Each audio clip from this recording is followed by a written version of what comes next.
माता पार्वती के दो प्रश्न। पहला प्रश्न कि बहू को परेशान करने वाली सास को कौन सी सजा मिलती है। दूसरा प्रश्न कि मायके से कौन सी चीज ससुराल लाने से गरीबी आ जाती है। दोस्तों, आज की कहानी बड़ी ही शिक्षाप्रद है और बड़ी महत्वपूर्ण होने वाली है, इसलिए इस कहानी को पूरा सुनना और वीडियो के अंत तक हमारे साथ बने रहना। दोस्तों, एक समय की बात है कि एक बार माता पार्वती ने भगवान शिव से दो प्रश्न पूछे। पहला प्रश्न पूछा कि बहू को परेशान करने वाली सास को कौन सी सजा मिलती है, और दूसरा प्रश्न कि कौन सी स्त्री के ससुराल में पैर रखते ही गरीबी आ जाती है। फिर माता पार्वती के प्रश्न सुनने के बाद भगवान शिव माता पार्वती से कहते हैं कि पार्वती, तुम्हारे ये दोनों प्रश्न बहुत ही महत्वपूर्ण हैं, क्योंकि जब भी कोई लड़की शादी के बाद बहू बन करके और अपने माँ बाप को छोड़ करके जिन्होंने उसे जन्म दिया है और पाल पोस करके इतना बड़ा किया, उन सबको हमेशा के लिए छोड़ करके जब वो अपने ससुराल जाती है तो उस बहू के लिए उसके सास ससुर ही उसके माता पिता होते हैं। इसलिए हर सास ससुर को अपनी बहू को अपनी बेटी जैसा प्यार देना चाहिए। भगवान शिव कहते हैं कि पार्वती, अब मैं तुम्हें तुम्हारे दोनों प्रश्नों के उत्तर के लिए एक छोटी सी कहानी सुनाने जा रहा हूं। इस कहानी को ध्यान से सुनना, तुम्हें तुम्हारे दोनों प्रश्नों के उत्तर मिल जाएंगे और तुम पूरी तरह से संतुष्ट हो जाओगे।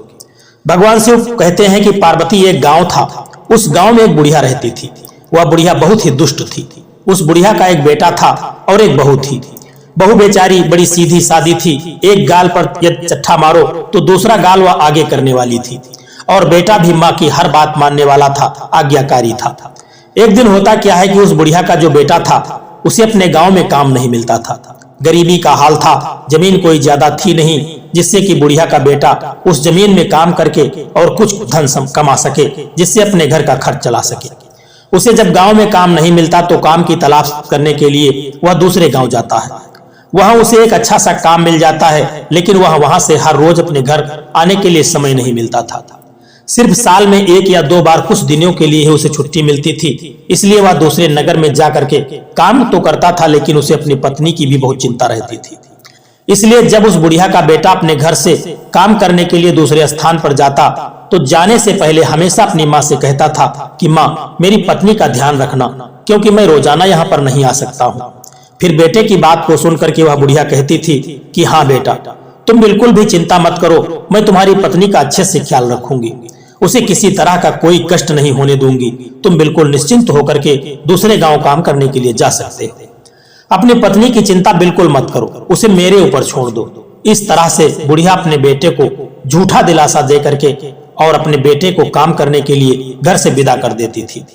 और फिर बेटे के जाने के बाद वह अपनी बहू को बहुत ज्यादा परेशान करती थी। अब इस तरह से समय धीरे धीरे गुजरता जा रहा था। वह बहू अपनी सास के ताने सुन करके भी चुप रहती थी। चाहे सास बहू को कितना भी प्रताड़ित करती थी, लेकिन कभी भी वह अपनी सास को पलट करके किसी तरह का कोई जवाब नहीं देती थी, क्योंकि वह बहुत संस्कारी थी और अपनी सास को वह अपनी माँ की तरह प्यार करती थी। अब इस प्रकार समय धीरे धीरे गुजरता जा रहा था। वह बहू अपनी सास के ताने सुन करके चुप रहती थी। फिर एक दिन उस बुढ़िया का बेटा छुट्टी पर आया और 2 दिन तक घर पर ही रहा, मगर उसकी पत्नी ने अपनी सास की किसी भी तरह की कोई शिकायत नहीं किया। फिर इस तरह छुट्टी के बाद जब वह बुढ़िया का बेटा काम के लिए दोबारा जाने लगा तो जाने से पहले अपनी माँ से कहता है कि माँ, मेरी पत्नी का ख्याल रखना, यह बहुत ही अच्छी है, आपको बहुत प्यार करती है। फिर बेटे की बात को सुन करके वह बुढ़िया कहती है कि ठीक है बेटा, तू चिंता मत कर, मैं तेरी बहू का बहुत ही ख्याल रखती हूँ और आगे भी रखूंगी, क्योंकि यह तेरी पत्नी ही नहीं मेरी बेटी भी है। इस प्रकार बेटे के घर से जाने के बाद अब वह बुढ़िया का ही राज वहां पर चलता था। अब बहू को संभालती कहाँ, वह तो उसे जितना हो सके उतना सताना शुरू करती थी। स्वयं पैर फैला करके बैठ जाती थी और उससे घर का खेत का सारा काम करवाती थी, और उसे सुबह जल्दी उठाती, खाना पकाना, बर्तन मांजना, पानी भरना आदि काम करवाती थी। उसके बाद कभी जंगल में लकड़ियां लाने के लिए भेज देती थी या खेत में काम करने के लिए भेजती थी। दिन भर उसे कोल्हू के बैल की तरह परिश्रम करवाती, उसे थोड़ा भी समय विश्राम करने के लिए नहीं देती थी। उसके ऊपर उसे ठीक तरह से खाना भी नहीं देती थी। वह बेचारी बहू यह सब कष्ट चुपचाप सहती रहती, मगर सास को पलट करके कोई भी जवाब कभी नहीं देती। बुढ़िया के बताए किसी भी काम को वह कभी ना नहीं करती। बुढ़िया का सारा काम कहते ही वह कर देती थी, मगर बुढ़िया को फिर भी अपनी बहू पर तरस नहीं आता। उसे दिन रात बहुत ही सताती है और उसकी बहू अपने पति से भी कभी नहीं कहती कि हमारी सासू माँ हमें बहुत परेशान करती है, क्योंकि वह नहीं चाहती थी कि घर में कलह हो और उसका पति जो दूसरे गांव में काम करने के लिए गया है वह भी चिंता से ग्रस्त हो जाए। इस प्रकार से दिन बीतते गए और एक दिन सास को पता चलता है कि हमारी बहू गर्भवती है, तो वह एकदम से स्तब्ध हो जाती है और सोचती है कि कमाने वाला मेरा बेटा अकेला है, ऊपर से यदि एक बच्चा और आ गया तो खाने वाले को मुंह और बढ़ जाएगा। उसके ऊपर बच्चे के जन्म के बाद उसका ख्याल रखने के कारण बहू कोई काम भी नहीं करेगी, मुझे ही सारे घर के काम करने पड़ेंगे। वह बुढ़िया अपनी बहू के बारे में ऐसा सोचती है। हर सास तो यह चाहती है कि हमारे घर में जल्दी से पुत्र या पुत्री आ जाए, लेकिन वह सास ऐसी है, वह नहीं चाहती है कि हमारी बहू की कोख में कोई संतान पैदा हो, कोई संतान जन्म ले। वह बुढ़िया अपनी बहू को पहले से भी ज्यादा सताने लगती है, लेकिन बहू सारा काम करती है और उल्टा जवाब नहीं देती है। इस तरह से कुछ महीने बीत जाते हैं। फिर बहू के 9 महीने पूरे होकर के उसके प्रसूति होने का समय आ जाता है। उसके पेट में दर्द होने लगता है। बहू प्रसव वेदना से व्याकुल होकर के अपनी सास से कहती है कि माँ जी, लगता है मेरे प्रसूति का समय नजदीक आ पहुंचा है, आप जल्दी से दाई माँ को बुला लीजिए। इस पर सास कहती है कि दाई माँ की जरूरत ही नहीं है, मैं तुझे एक नींबू देती हूँ, यह नींबू ले और तू जूड़ जंगल में जाकर के इस नींबू को खा लेना, तुम्हें प्रसूति हो जाएगी। पर मेरी एक बात ध्यान से सुन लेना, यदि तेरी कोख से बेटा हो तो उसे लेकर घर आना, और अगर तेरी कोख से बेटी हो तो घर लेकर के नहीं आना। भगवान शिव कहते हैं कि पार्वती बहू बेचारी वेदना से तड़पती हुई सास के द्वारा बताए हुए रास्ते पर चलती है और नींबू लेकर के उस जंगल में चली जाती है, जिस जंगल के बारे में उसकी सास बताती है। फिर वह जैसे ही नींबू खाती है, कुछ एक पल में उसकी प्रसूति हो जाती है और वह एक बेटी को जन्म देती है। बहू ने उस बेटी को बड़े प्यार से दुलारा, उसे दूध पिलाया। चूंकि बेटी नींबू खाकर पैदा हुई थी, इसलिए उस बहू ने अपनी बेटी का नाम निम्बावती रखा। फिर इतना करके बहू ने एक ऐसे पेड़ की खोज की जिसमें कोई खोकर हो, तो खोज करने के लिए एक तने के पेड़ में उसे बहू को एक खोड़र मिल गया। फिर उसने अपनी बेटी निम्बावती को उस खोड़र में रख करके और पेड़ पर रहने वाली चिड़ियों से कहा कि यदि मैं अपनी बेटी को घर ले जाऊंगी तो मेरी सास मेरे साथ मेरी बेटी को भी मार देगी, इसलिए मैं अपनी बेटी को इस खोड़र में रख करके आपके भरोसे छोड़े जा रही हूँ। हे चिड़िया, मेरी बेटी का ध्यान रखना। भगवान शिव कहते हैं कि पार्वती इतना कह करके वह बहू घर वापस आई। अब वह जैसे ही घर वापस आती है तो बुढ़िया समझ जाती है कि उसे बेटी हुई है, क्योंकि उसने पहले ही कहा था कि यदि बेटा हो तो घर लेकर के आना, बेटी हो तो लेकर के नहीं आना। अब तो बहू डर के मारे उसे जंगल छोड़ आई है। इस प्रकार वह बहू अपनी सास से कहती है कि माँ, बेटी हुई थी इसलिए लेकर के नहीं आई। फिर तो बहू की बात सुन करके वह बुढ़िया एकदम से शोर मचाने लगती है और चिल्लाने लगती है कि मेरी बहू ने अपने बच्चे को खा लिया, मेरी बहू बच्चे खाने वाली डायन बन गई है। उस बुढ़िया के द्वारा बहू को इतना परेशान किया जाने लगा, मगर बहू अपनी सास की बात को अनसुनी कर देती है और मन में ही मन में बहुत खुश हो रहती है कि भगवान की कृपा से उसकी बच्ची जिंदा है। और फिर रोजाना वह बहू जानवरों को चराने के बहाने से जंगल में जाती है और अपनी बच्ची को दूध पिलाती है। इस तरह से कुछ दिन बीतते हैं। उधर उस पेड़ की कोड़र में निम्बावती धीरे धीरे बड़ी हो जाती है। इस तरह 1 साल गुजरता है और उधर उस बुढ़िया का बेटा छुट्टी लेकर के घर वापस आ जाता है। और जैसे ही घर के अंदर प्रवेश करता है तो बुढ़िया अपने बेटे से कहती है कि क्या बताऊं बेटा, तुम्हारी पत्नी मनुष्य नहीं एक डायन है, डायन जो जिंदा मनुष्य को खाने वाली है। तुम्हें एक बेटी हुई थी, लेकिन तुम्हारी बहू ने तुम्हारी बेटी को खा लिया।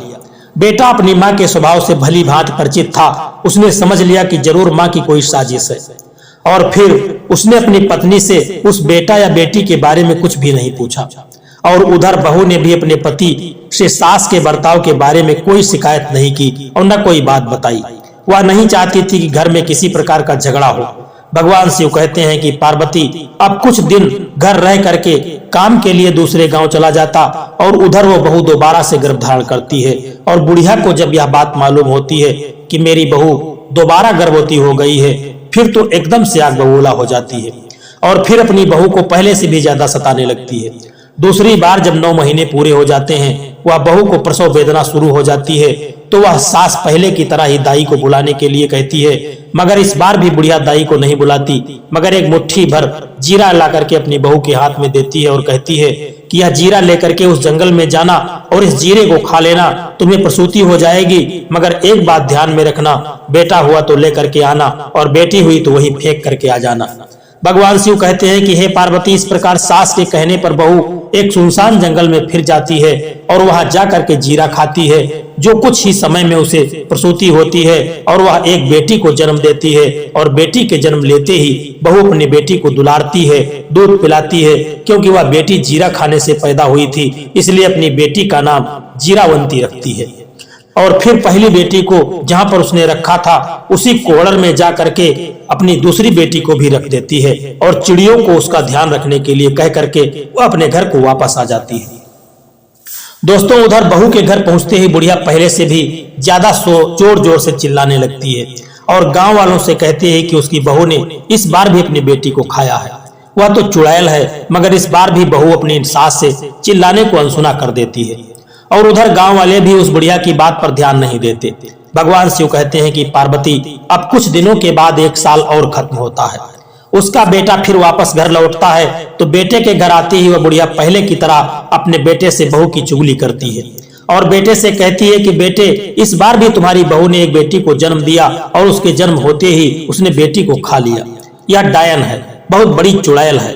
इस प्रकार से उस बुढ़िया की बात को सुन करके उसका बेटा चुप रह जाता है और अपनी माँ से कुछ भी नहीं कहता और उधर अपनी पत्नी से भी वह कुछ भी नहीं पूछता है। फिर कुछ दिन रह करके जब वापस दोबारा काम पर जाता है तो बहू तीसरी बार गर्भवती होती है। इस बार भी पहले की तरह हो जाता है। इस बार बुढ़िया बहू को एक आम देती है और बहू आम को लेकर के उसी जंगल में जाकर के खाती है और आम खाते ही एक बेटी को जन्म देती है और दूध पिला करके उसका नाम अंबावती रख देती है और फिर उसको भी उसी कोड़र में रख करके चिड़ियों को उसका ख्याल रखने के लिए कह करके वापस अपने घर आ जाती है। अब बुढ़िया गांव के द्वार द्वार जा करके बहू की चुगली करती है, मगर बहू अपनी सास की एक भी बात का बुरा नहीं मानती और सास की नफरत भरी बातों को अनसुना कर देती है। वह बुढ़िया गांव गांव चिल्लाती है कि हमारी बेटे की बहू डायन है, उसने 3-3 बेटियों को खा लिया है। वह बुढ़िया जिस तरह से शोर मचाती है तो लोगों को भी अब लगने लगता है कि वास्तव में उसकी बहू सचमुच ही बच्चे को खाने वाली है, डायन है। तो लोग डर के मारे अपने अपने बच्चों को घर के अंदर बंद करते हैं और अब इस प्रकार से धीरे धीरे यह बात चारों तरफ फैल गई और उस बुढ़िया का बेटा जिस नगर में काम करता था उसको भी सुनने के लिए यह बात मिल गई।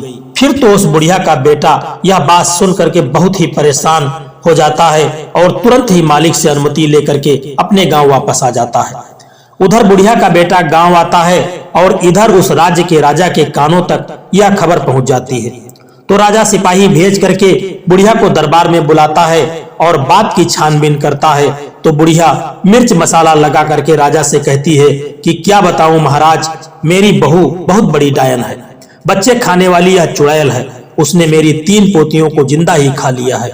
और तो उस बुढ़िया की बात को सुन करके राजा सिपाहियों को आदेश देता है कि चौराहे पर एक सूली लगाओ और बुढ़िया की बहू जहां कहीं भी है उसे लेकर जाओ और शीघ्र ही सूली पर चढ़ाओ। इस तरह से राजा के सिपाही की आज्ञा का पालन करते हैं। फिर तुरंत ही सूली बनाते हैं और जाकर के बुढ़िया की बहू को दरबार में लेकर के आते हैं। फिर राजा बहू से पूछता है, क्या तुम्हारी सास सच कहती है? क्या तुमने अपनी 3 बेटियों को जिंदा खा लिया है? मगर राजा की बात को सुन करके वह बहू चुपचाप नीचे सिर झुकाए खड़ी रहती है। फिर तो बहू को चुपचाप देख करके राजा को विश्वास हो जाता है। फिर राजा तुरंत ही अपने सिपाहियों को उस बहू को सूली पर चढ़ाने का आदेश दे देता है। तो सिपाही उसे लेकर के चौराहे पर जमा होते हैं। वहां राजा और बाकी के लोग भी इकट्ठा हो जाते हैं। भगवान शिव कहते हैं कि पार्वती, इधर बहू को सूली चढ़ाने की तैयारी चलती है तो उधर उसका पति भी घर पहुंच जाता है और वह घर जाकर के देखता है कि घर में माँ और पत्नी नहीं है, घर पर ताला लगा हुआ है। तो वह और परेशान हो जाता है और फिर पड़ोसियों से पूछताछ करता है। तो पड़ोसी कहते हैं कि तुम्हारी माँ को और बहू को राजा ने दरबार में बुलाया है। फिर तो बुढ़िया का बेटा घबरा करके राजा के दरबार की तरफ भागता है। वहां जाकर के उसे पता चलता है कि उसकी पत्नी को सूली पर चढ़ाने के लिए चौराहे पर लेकर के गए हैं। फिर वह बुढ़िया का बेटा तेजी से दौड़ करके उस चौराहे पर पहुंचता है। फिर जैसे ही चौराहे पर पहुंचा तो क्या देखता है कि चौराहे पर राजा और सारी प्रजा इकट्ठी है और कुछ ही पल में उसकी पत्नी को सूली पर चढ़ाया जाने वाला है। फिर तो वह बुढ़िया का बेटा तुरंत ही राजा के सामने जा करके खड़ा होता है और हाथ जोड़ करके प्रार्थना करता है कि महाराज दया करें, कुछ देर के लिए मेरी पत्नी को सूली पर चढ़ाना रोक दीजिए। मुझे एक बार अपनी माँ और पत्नी से सच बात पूछने दीजिए। यदि मेरी पत्नी अपराधी है तो मैं स्वयं कहूंगा कि उसको सूली पर चढ़ा दें। इस तरह से राजा को कुछ दया आती है और वह राजा अपने सिपाहियों को कुछ देर के लिए सूली पर चढ़ाने के आदेश को रोक देता है। फिर वो बुढ़िया का बेटा अपनी माँ से पूछता है, माँ भगवान के लिए सच बताओ। तो बुढ़िया अपने बेटे से भी झूठ बोलती है और उससे कहती है कि हाँ तेरी बहू डायन है, तेरी बहू ने तेरी 3 बेटियों को खा लिया है। मगर उस बुढ़िया के बेटे को अपनी माँ पर विश्वास नहीं होता है, क्योंकि वह जानता था उसकी पत्नी बहुत ही अच्छी है, संस्कारी है, कभी झूठ नहीं बोलती, माँ की बहुत सेवा करती है, बच्चों को देखने के लिए दिन रात तरसती है। फिर ऐसी माँ अपने बच्चों को खा करके डायन कैसे बन सकती है। ऐसा सोच करके उस बुढ़िया का बेटा अपनी पत्नी को कसम दे करके पूछता है कि तुम मुझे सच सच बताओ, मुझसे झूठ मत बोलना। इस प्रकार उस बुढ़िया के बेटे की बहू शुरू से लेकर के अंत तक सारी बातें अपने पति को सच सच बताती है, लेकिन कोई भी उसकी बातों को सच मानने के लिए तैयार नहीं होता है। तो वह कहती है कि सच्चाई क्या है आप अपनी आंखों से देख लीजिए। और वह अपनी बेटियों को प्यार से आवाज देती है, निम्बावती मेरी बिटिया संकट में मेरी रक्षा करना, जीरावंती मेरी बिटिया संकट में मेरी रक्षा करना, अम्बावती मेरी बिटिया संकट में मेरी रक्षा करना।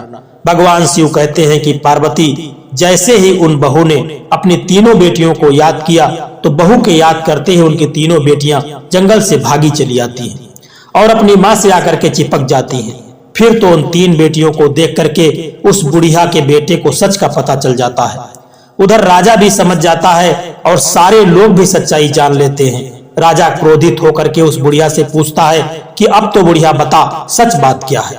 उधर राजा के तेवर देख करके बुढ़िया कपकपी छूट जाती है, उसको उसे सच बताना ही पड़ता है। और फिर सच बात जान करके राजा उस बुढ़िया को सूली पर चढ़वा देता है और बहू को छोड़ने का आदेश दे देता है। और उस बहू के संस्कारों को देख करके राजा बहुत खुश होता है और उस बुढ़िया के बेटे से कहता है कि आज के बाद मैं तुम्हें दूसरे गांव जाने की जरूरत नहीं है, मैं तुम्हें इसी गांव में काम दूंगा, तुम अपनी पत्नी और बच्चियों को लेकर के हमारे यहाँ सुख से रहो। बुढ़िया का बेटा राजा के हाथ जोड़ करके कहता है, आपकी बड़ी कृपा हुई महाराज। उसके बाद वह बुढ़िया का बेटा अपनी पत्नी और तीनों बेटियों को लेकर के घर आ जाता है। वो बहुत ही बहुआ संस्कारी थी, लक्ष्मी की उपासक थी। और फिर वह अपने पति और अपनी बेटियों के साथ घर में पहुंच करके लक्ष्मी को याद करके रात्रि में सो जाती है। उधर लक्ष्मी उसके सपने में आती हैं और कहती हैं कि बेटी तुमने अब तक अपना जीवन गरीबी में काटा है, लेकिन तुम चिंता मत करो, आज मैं बताऊंगी कि तुम्हारे जीवन में गरीबी क्यों आई। तुम्हारे ससुराल आने से पहले यह घर संपन्न था, लेकिन जैसे ही तुमने इस घर में अपना कदम रखा इस घर में गरीबी आ गई। आखिरकार इसके पीछे क्या कारण है। बहू लक्ष्मी उस बहू से कहती है, बेटी हमेशा ध्यान रखना, जब भी कोई बेटी शादी के बाद बहू बनकर ससुराल में जाती है और ससुराल में यदि वह 3 चीजें लेकर के जाती है तो समझ लो घर परिवार में अशांति छा जाती है और उसका असर उसके सुहाग पर भी पड़ता है, घर में गरीबी आ जाती है। इसलिए कभी भी किसी भी बेटी को शादी होने के बाद में अपने मायके से ससुराल के लिए इन 3 चीजों को कभी लेकर के नहीं जाना चाहिए। पहला चूल्हा, शादी के बाद रसोई की रस्म होती है, उस रस्म में बेटी मायके से दिए गए चूल्हे का प्रयोग करती है। मगर हमेशा ध्यान रखना, यदि कोई भी नवविवाहित दुल्हन अपने मायके से चूल्हा लेकर के ससुराल में प्रवेश करती है तो सीधा उसका असर उसकी गृहस्थी पर पड़ता है, जिसकी वजह से भाग्य की देवी रूठ जाती है और घर में गरीबी आ जाती है। अब लक्ष्मी दूसरी बात बताती है कि बेटी दूसरी चीज है नमक। नमक का काम होता है चीजों को नमकीन करना। जब बेटियां शादी के बाद मायके से ससुराल की ओर जाती हैं तो उनका धर्म क्या होना चाहिए। नए घर में प्रवेश करते वक्त सबको साथ लेकर के चलना, सबसे अच्छे से बात करना और जो भी रिश्ता उससे जुड़ा है उन सभी रिश्तों में मिठास घोलना। ऐसे में नवविवाहिता नमक लेकर के ससुराल में प्रवेश करेगी तो रिश्ते खराब हो जाते हैं और उससे जुड़ा हर रिश्ता नमकीन का रूप लेता है। हमेशा ध्यान रखना, यदि नवविवाहित बहू अपने मायके से नमक रूपी कोई वस्तु अपने ससुराल में लेकर के जाती है तो उसका सम्मान आजीवन उसके मायके के लोगों के साथ जुड़ा रहता है, लेकिन उसका संबंध अपने ससुराल वालों के साथ कभी भी सही तरीके से नहीं जुड़ पाता और वह रिश्ता कभी मीठा नहीं बन पाता। इसलिए किसी भी बेटी को विदा होने के समय नमक लेकर के नहीं आना चाहिए। अब लक्ष्मी तीसरी चीज उस बहू को बताती है। लक्ष्मी जी कहती हैं कि बेटी तीसरी चीज है आचार है। माँ बाप बेटियों को शादी के बाद विदा करते हुए माता पिता उसके पसंदीदा आचार को बना करके भेज देते हैं, लेकिन हमेशा ध्यान रखो अचार खाने में खट्टा होता है, वैसे ही वो पत्नी के बीच रिश्तों में खटास पैदा कर देता है, परिवार में भी खटास पैदा कर देता है। कभी कभी यह खटास इतनी गहरी हो जाती है कि पति पत्नी में से किसी की मृत्यु तक हो जाती है। इसलिए इस बात का ख्याल रखना चाहिए कि शादी के बाद विदा होते वक्त अपने मायके से कभी भी अचार जैसी कोई भी वस्तु नहीं लानी चाहिए।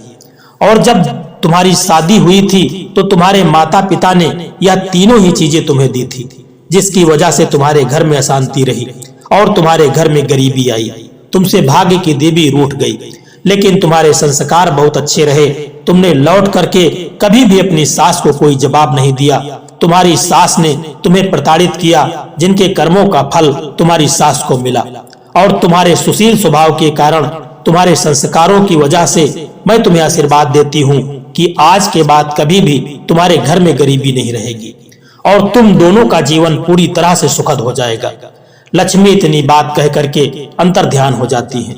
उधर उस बहू की आंख खुल जाती है और सुबह होने का इंतजार करने लगती है। रात भर उस बहू को नींद नहीं आती। अब जैसे ही सुबह होती है तो राजा के सिपाही सुबह होते ही उस बुढ़िया के बेटे को बुलाने के लिए आ जाते हैं और कहते हैं चलो तुम्हें राजा ने बुलाया है। जैसे ही वह बुढ़िया का बेटा राजा के दरबार में पहुंचता है, क्योंकि लक्ष्मी की कृपा हो चुकी थी, इसलिए राजा अपने दिए हुए वचन के अनुसार उस बुढ़िया के बेटे को अपने राज्य में एक अच्छी सी नौकरी देता है। और फिर बड़ी ईमानदारी के साथ में वह बुढ़िया का बेटा उस राजा के यहाँ नौकरी करता है और अपनी पत्नी तथा 3 बेटियों के साथ सुख शांति से जीवन व्यतीत करता है। भगवान शिव कहते हैं कि पार्वती, अब तुम अपने पहले प्रश्न का उत्तर सुनो। तुम्हारा पहला प्रश्न था कि बहू को परेशान करने वाली सास कौन सी सजा मिलती है उसको। तो समझ लो, जो सास अपनी बहू को परेशान करती है, हर समय घर में कलह उत्पन्न करती है, तो ऐसी सास को उसके कर्मों के आधार पर सूली पर चढ़ाया जाता है, जैसे कि उस बुढ़िया को चढ़ाया गया। और यही कहती है कि मुझे छोड़ दो, अब मैं कभी भी बहू को परेशान नहीं करूंगी, मगर उसे छोड़ा नहीं जाता है, उसे सजा भुगतनी ही पड़ती है। भगवान शिव कहते हैं कि पार्वती, अब तुम्हारा दूसरा प्रश्न था कि कौन सी स्त्री के ससुराल में पैर रखते ही गरीबी आ जाती है। तो समझ लो, कभी भी शादी होने के बाद कभी भी नव दुल्हन को अपने मायके से 3 चीजें कभी भी अपने ससुराल के लिए विदा होने के समय नहीं लानी चाहिए। नंबर 1 चूल्हा, नंबर 2 नमक, नंबर 3 अचार। यदि यह 3 चीजें कोई भी नव दुल्हन अपने मायके से ससुराल में लाती है तो भाग्य की देवी उससे रूठ जाती है और उसके जीवन में गरीबी आ जाती है। दोस्तों, यह कहानी आपको कैसी लगी है, एक प्यारा सा कमेंट करके जरूर बताना। और यदि वीडियो आपको पसंद आया है तो वीडियो को लाइक करके चैनल को सब्सक्राइब करने की भी कृपा कर देना। जय श्री कृष्णा, राधे राधे।